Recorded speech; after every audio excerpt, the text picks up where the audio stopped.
ku shiga YouTube channel, ku yi subscribe sannan ku danna ƙararrawa don na gode.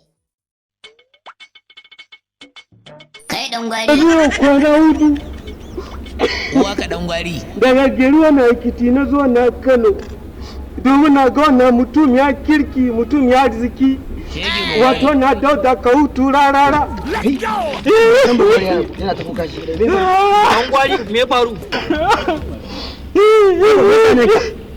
Wallahi tun daga wannan gari Ekiti.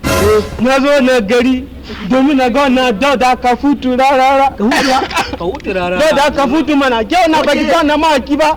Okay, na gane shi wani mawaki ne kyauta. Kiza na mawaki na da adalci. Kuma gashi da kyauta. Wannan mutum akwai kyauta. Gaskiya ne yake bada mota. Ka san me zai? Ka kafa na zo. Kai, karka damu tun da ka same mu insha Allah za ka samu dara. Da Allah. Da ganin sa direct. Karka damu ka san me. Kana wani 1000 an gama. 1000 idan na ba da wannan 1000 zan gaishe. An gama. Ba da 1000 kawai. Kana ba da 1000 an gama maza kawo. Let's go. Gashi. Uwa ka dan gwari. Ka san me zai? Idanka. Rufe idanka. Ido na idanu na. Rufe idanka. Za ka ganshi.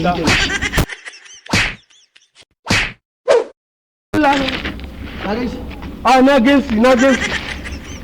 Allah ya sa kudi na Allah.